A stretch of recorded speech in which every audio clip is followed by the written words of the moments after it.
Welcome back to the A&S Way. Today we are going to do our weekly catch-up, which hasn't been quite a weekly catch-up recently. I think we have been catching you up through other videos, but not a dedicated weekly catch-up. There's only one we missed. Oh, was it only one? Okay, fine. There you go. I thought it was possibly Last two. week.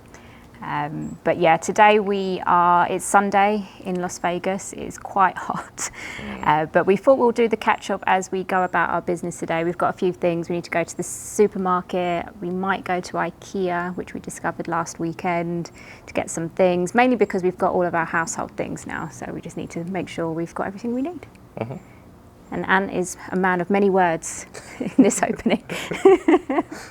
We have come to a location where IKEA is in Vegas. We came here last weekend, but because we need some extra bits, we've decided to come here and also get lunch because we have to make sure that Anton is fed. Yeah, I only had, what did I have, a fruit bowl and 2 bits of toast. And a protein shake? Yeah, I didn't really drink, I drank half of it. Okay. And it's like 5-6 hours later. I've been up 7 hours already, so I need to eat. And last time we came here, we found a really good Japanese place, and we were tempted to go, but then Anton reminded me that it's quite expensive for lunch.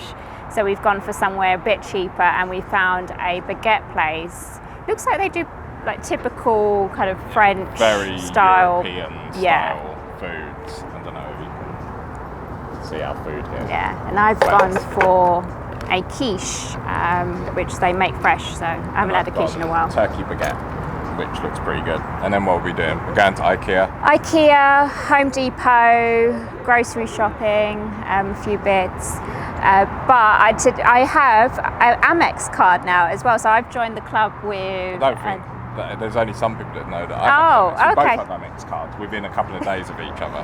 Ant got one and then I applied. Yeah, both the same 2,000 limit, basic Amex cards. Yeah, not a secured credit card as well. Which is good. And it was really easy this time round, just applied.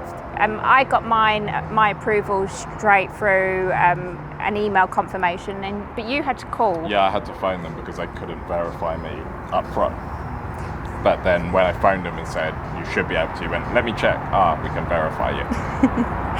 It does seem the longer you're here, your identity starts to become real. And I feel that that's partly the issue with the credit cards. Yeah. So we both have credit cards now. I have 2. And we're doing well on that front. Okay. In other news, our shipment arrived this week.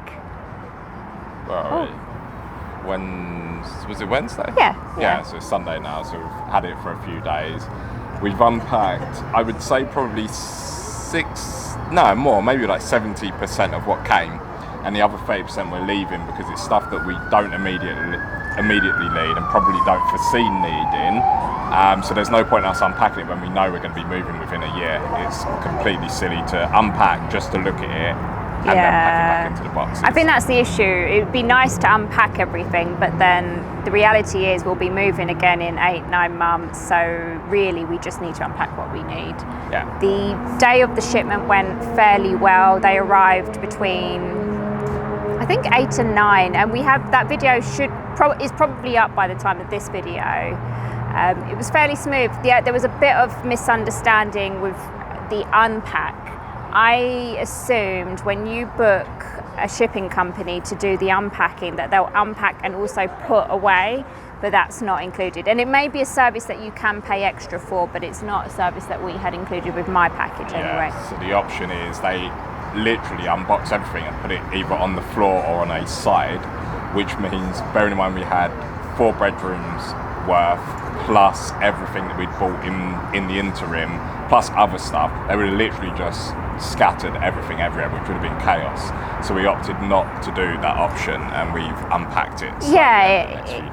It's meant that we could do it in our own time and also be selective. Like with the kitchen stuff, we've just taken out some of the plates, some of the cups. We've not taken everything out, which means we've left most of it boxed ready for when we do move. And if we need it, we can just take it as we need. Right, we're going to eat and then we'll come back with some more updates. We've just finished up at IKEA grabbing a few extra bits. Not that we really need it. I think we have everything packed that we could ever need, apart from lamps. That's probably the only thing that we've got that we've needed. We've grabbed ourselves some extra coffee cups. The cups that Selena got us before are They're really nice. I really like the design, but they're very short. So it's like a traditional European short cappuccino. I thought you were talking about the metal ones, but you're talking about their proper cappuccino. Coffee cups, yeah. So we've actually bought some slightly bigger, I don't know if I can get it out, slightly bigger ones, so we can make a longer coffee, so you can put more milk in there. And then we've just bought things like trays. One of our other updates, and I can't even be bothered to go into all of the detail because it's really frustrating, is after spending 4 and a bit hours at the DMV, I received what I thought was my license through the post, but it was actually a letter saying that there was a problem with my immigration status and my license is cancelled within 2 days of that letter. If I have a problem, contact them, which I did, and it caused even more problems to the point they told me I've got an outstanding court case against me. So and it's not a court case. No, of course it's not. Know. So just to be clear, in case people get confused with that, say that there's no court case. No, not to be clear, because their words were, you've got an outstanding court case. It's no more confusing than what I've been told. But we know that's not possible. So, but Anton's said that, but we'll probably confuse them because now he's told them that they've told him there's a court case. They'll probably believe there's a court case. Yeah, but I've done that on purpose. So I sent them an email saying if you could explain what your agent, when I called them, she said to me that I've got an open court case. If you can explain what that is to me, that would be great. And I explained I've only been here 3 months. I've not committed any crimes. So I don't know what it could be. But what we have found out through the contact that I had through the DMV, so before you go and book your knowledge test, they tell you to email this DMV address just to verify that you can actually apply and what ID you can get. And there was somebody who was actually quite good in that email chain. So I emailed her back. I spoke to 3 people and 1 in 4 in this case was actually helpful. It still didn't make it right, but she explained the reason why the system failed. Yeah, so essentially, if you are going through any form of processing with the Homeland Security, so when you adjust your status, so for example, if we apply for green cards or we can use the real example. So the real example here, which what's caused the problem, isn't applying for a green card. I've applied for the right to work. Now, the system, for whatever reason, is either intentionally set up this way or set up that at the point somebody takes my application and says, I've received this application and I am applying to do something, the system that the DMV sees just says not authorized. So it doesn't explain that this is a change of status. So I'm legally here on an L2 and I'm asking, can I work? It doesn't explain that to them. It simply says not authorized. So in actual fact, of the 3 people that I spoke to, 2 of them did say it. I said, all we can see is it says not authorized. So you need to contact Department and it's of when you're Homeland going through an adjustment. So there's some form of processing. He's currently being processed to get his work authorization, which we didn't actually know. We haven't yet received any form of confirmation or receipt number yet, which we're still waiting on. But knew because we got, because they cancelled him.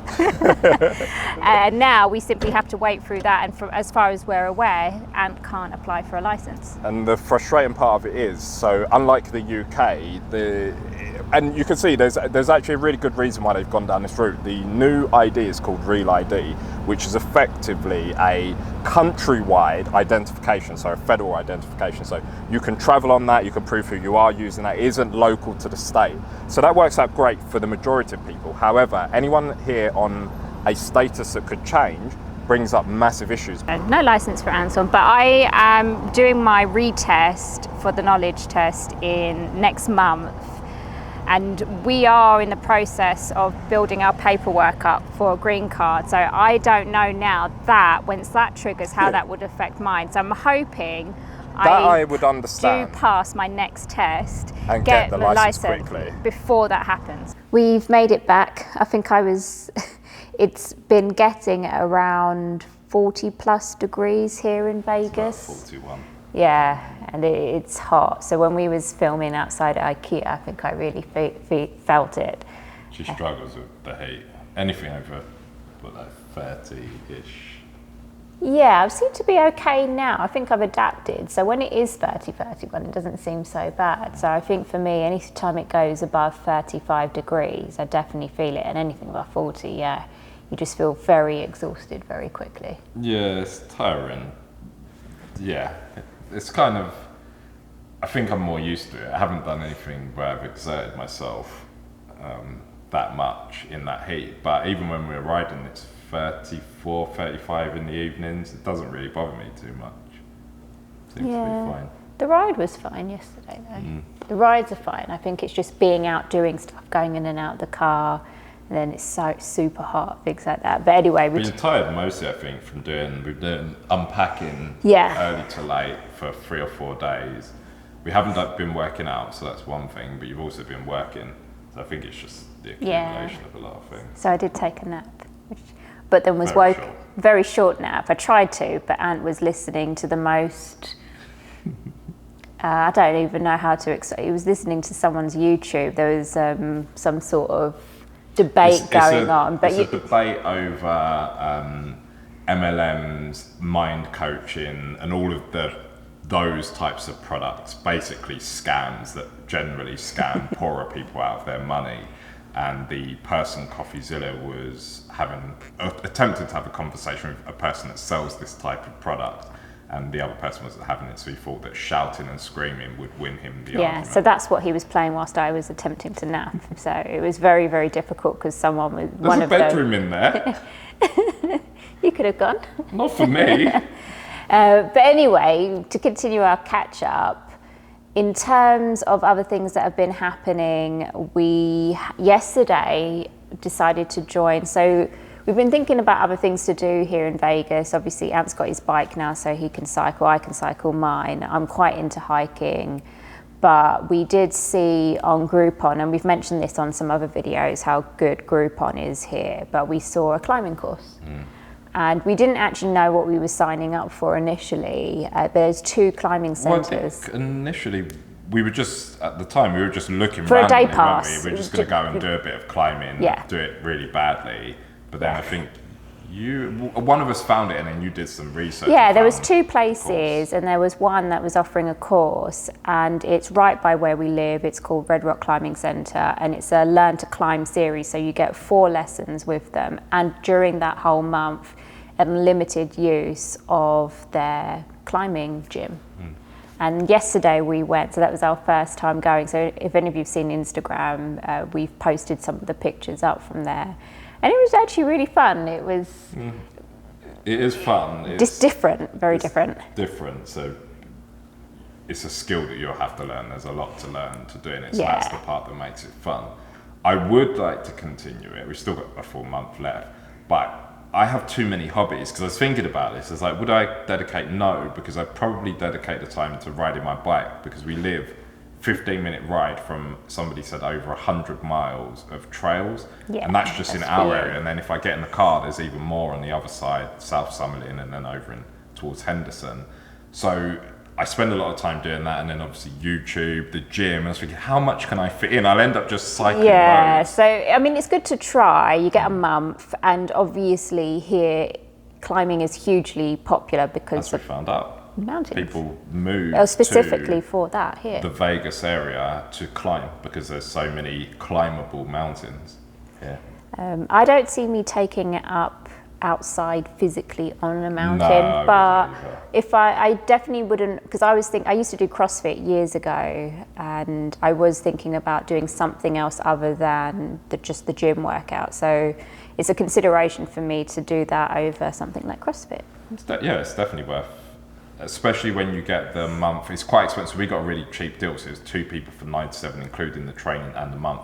And I'm sure it's like $100 if you just want. Just for the climbing series, I think it might just be that. So it's definitely something to try, because if you don't have the other hobbies, I would say it's quite a fun one, and I'm sure there's a good community of people there as well. And then they probably do go out and do hikes. What we did learn, and I would expect it to be this way, so the trainer, I walked in and I noticed he had Fox gear on, and it turns out he rides mountain bike and motocross, and he does extreme motocross. So it tends to be people that climb just have that extreme sports, which mindset. is not me at all, by the way. No.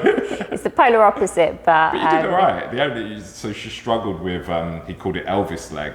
And I said, she's a shallow breather. He said it's always people that are shallow breathers when they work out that have that. So he said even for him, he has to remind himself to breathe deeply. So because you're breathing so shallow, you're not getting enough oxygen, and then your muscles shake. So the first learning that we done was learning to climb with just your feet. So you don't use your hands to grip on anything, you just place your feet. And obviously it puts a lot on your legs, and then obviously my breathing, and then I got out of this leg. It's more difficult than it seems, because the wall is not as high as this in here. So you look at it and think, it's quite easy, I can get out there really quickly, but it's not that easy. No, and people make it look very easy. So when he was doing it, or when you watch other people, they make it look so easy. They make it look really easy. Yeah, and it's part of the skill, because what they teach you is how to be super efficient with the moves. And very similar. So there's a lot of crossover between real lifting, as in real training, weight training, and mountain biking. So it's about your position, which parts of your body you engage. It's not always about just brute strength in your arms or back, staying loose at certain points, gripping with minimal amounts of grip so you don't use your grip energy up. So you might be trying to hang on, but just actually relaxing onto your fingertips. And interestingly, when he was showing us the hanging part, it actually translated into some of the things I try and teach Celine when she's doing squats, how you shouldn't be just tensed up. You have to be loose at some points, maybe in your hips, and then especially for mountain biking, it's a really loose sport. You don't hang on to the mountain bike tense, because it'll go in a straight line. So if you're good at one of those things, it probably translates quite well. Yeah. And not having fear of falling and breaking your neck is quite good. Yeah, of course. Good skill. On the note of mountain biking, though, I have said to Anne, now that he's got his bike, he should share with you some, as he goes out, some of the trails. And some videos of him mountain biking. And next in the update is Ant's dentist experience. So with my work, we've got dental, vision and medical plan. I've already used vision. He's used vision. actually used 2 lots of dental now. My joke is really because he's a bum, he's got time to have all these ailments. Just like the UK, the people that bum around get the most out of the system. So now I'm getting my own back, but just on you, at your expense. It's been interesting, because I don't know how much, if we've shared this in another video, but we found, so we're covered by this company, the dental plan is through Aetna, and on there you have to essentially just go to a dentist that is a provider within their network. And if you want to know what that means, watch my other medical videos on that. It's the same concept. Complicated. Very. It is, and on there it has the list. So I looked at one that was the closest to us, literally 5 minutes away from here, from where we live. You could scoot it in minutes. It's really close. And I think your experience wasn't so great there, and your bill was very interesting. So it was painful from the beginning. The first part of it was fine, filling in the forms, which you have to get used to in the US, and I'm slowly getting used to it. Nothing's electronic, and even if it is electronic, they follow it up with a paper form. Don't know why. That bit was okay. They then said, do you want to concentrate on your areas? So I got 2 cracked teeth, or do you want us to do a full x-ray examination? So I said, do the full x-ray, which took a long time. It's about half an hour, maybe a bit less than half an hour. So they took maybe 12 x-rays, and then they put you in a machine. It gives a full head scan. That was the first 20 minutes to half an hour. I then sat in a chair for about half an hour waiting for the dentist. So I don't know whether something went wrong. They had too few dentists. Somebody phoned in sick. But the way the dentists are here, it isn't like the UK where they've got individual rooms. You go into a room, but they're all open, and a dentist goes between the rooms. Now, it's quite a big surgery, so I would imagine anyone would have 2 or 3, but it seemed like they only had 1. So half an hour later, the dentist comes in, spends about 3 minutes looking, and maybe the reason why it's so quick is because they had all of the x-rays and the head scans, so they already knew. They just do the count. And then it was another maybe 25 minutes that it took them to prepare it's not an invoice, it's an itemized list, which effectively we're coming close to almost 2 hours, an hour and a half, 2 hours at this point. And the total bill was over $8,000, of which they wanted me to pay $4,000. So the way the plans work is there's co-pays and so there's bits that are covered by the dental plan, and others that this particular dentist was recommending as services not covered, or services that they would deemed that they thought weren't necessarily 100% necessary, but gave me the best outcome, is what I would say. Because I don't want to say they're scamming, because they're not, because the service they're offering you is a real service and it is probably beneficial, but it might not necessarily be 100% necessary. And in this particular dentist, they had 2 services that they offered that others don't. So it's laser cleaning, which can target specific teeth or even half of the tooth, which obviously is going to be expensive because a normal clean is a manual clean. And also it had, which they didn't offer me, caps that are produced on the day. So normally when you have damaged teeth, they have to take an impression, which takes ages. They send it off and then somebody in a lab, I guess, creates that cap that they send back. This place will offer it to you, I think, in an hour and a half, the quickest up to 2 hours on the day. So they really want to promote those services, and I think they had included their entire laser clean of my mouth, which was probably $1,000. And obviously not covered. And my concern is, and this is the thing about services in the US and medical, in the UK we have the NHS and you have dental services that are covered by the NHS and you have bans. They're generally not going to promote services outside. They don't earn from it. They don't earn from it. So, but you can be a private patient of a dentist in the UK, and of course we know those fees are super high. But then we don't tend to have a nature of just offering things that you don't necessarily need. And and I'm not saying that they weren't offering things that you didn't need. It's just in the UK, I trust more the fact that they are truly recommending something that's, when you think about the cost benefit kind of weighing up, it makes sense. Whereas I looked at that bill and I wasn't 100% convinced. But it's fine because we're learning, and I thought I will check it against our price list that we have from our provider. And some of the things didn't match up, so I created a little spreadsheet and I constructed an email and I showed them where the costs were different. It didn't match up basically. Their invoice. So I sent that to them to ask them, can they at least check it and come back to me with why there's a discrepancy, which never happened.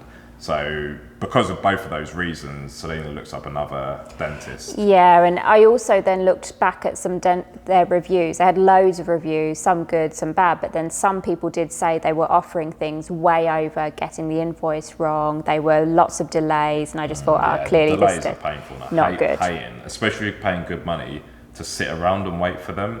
So this new dentist, actually super friendly. It's not as high tech at all, and they don't have all of these fancy services, but the people at the front desk were great when they took the call. They were really nice and polite when I got there. The dentist was really good and he spent time explaining.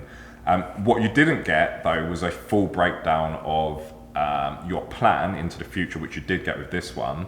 But the reason for that, he explained, was I've said I've got 2 issues that I want dealt with, so they will deal with them primarily, and then once I come back on the end appointment, they will then create a plan and do the rest of the Which to me makes more sense. So now he's already started. The other one never got back to him. They just gave him this huge bill that didn't really match up and never got back to him anyway. And who knows how long that process would have been of going there, dealing with lengthy appointments, waiting. Whereas this one, it's been really quick, really good. And you've already started your treatment. I think is only going to cost maybe $100 to fix. So if I just want the 2 main issues, probably a couple of $100, and that's it. I'm going to get everything that I need done, but it should be about half the cost. Yeah, and I like that idea. So that's our dental experience so far. So I think Ant's out there a bit more, getting more of experiences with the US system. It's a challenging system. We actually met at the climbing, we bumped into somebody, and he started speaking. I said, "Oh, where are you from?" London. And he's from Stratford upon Avon. He's been here 8 years now, and even now he said, "They're stupid here. They are stupid." He loves it. He said, "I'll never go back." He's like, "What isn't there to love?" But the people are stupid.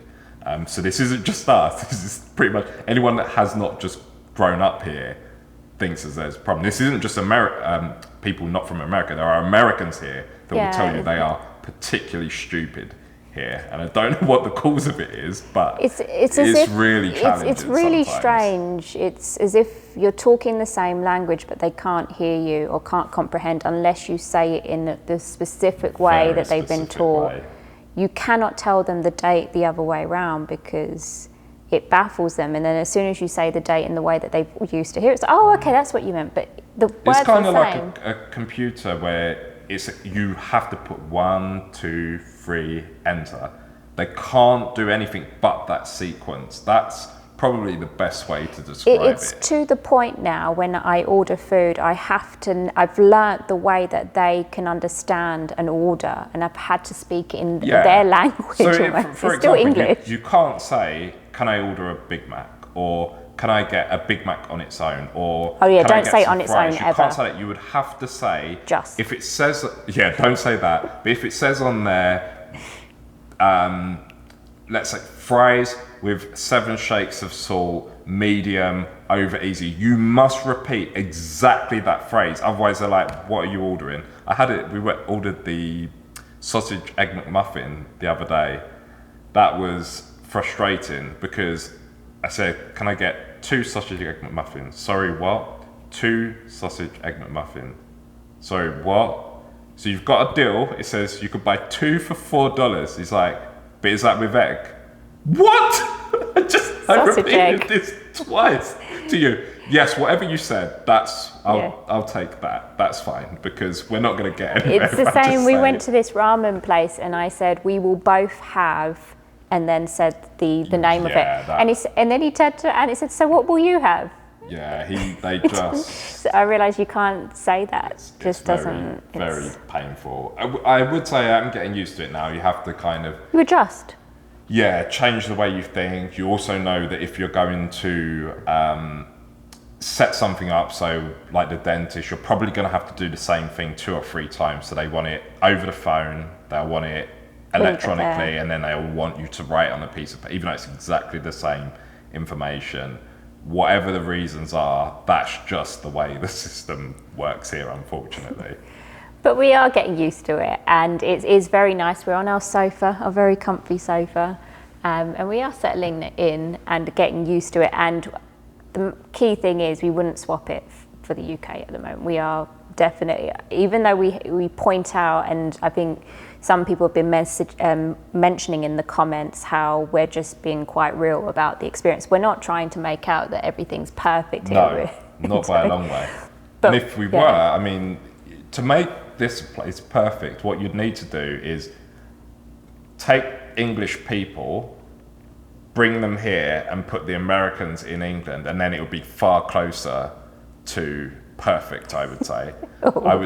Because for me, at least we understand each other, or not even just English people. Bring Germans over, they get us far more. It's only here that it's that difficult. It's easy to communicate with people from Europe. So we are just being really realistic over the things. You're never going to get anywhere I don't believe you're going to get anywhere that's perfect. But just overall, the good outweighs the bad. Definitely. Yeah. And that's our update for this week. So let us know what you think. Don't forget to comment. A few of you have disappeared and started commenting again, so really do appreciate that. And if you haven't subscribed yet, please do subscribe, and don't forget to hit the like button as well.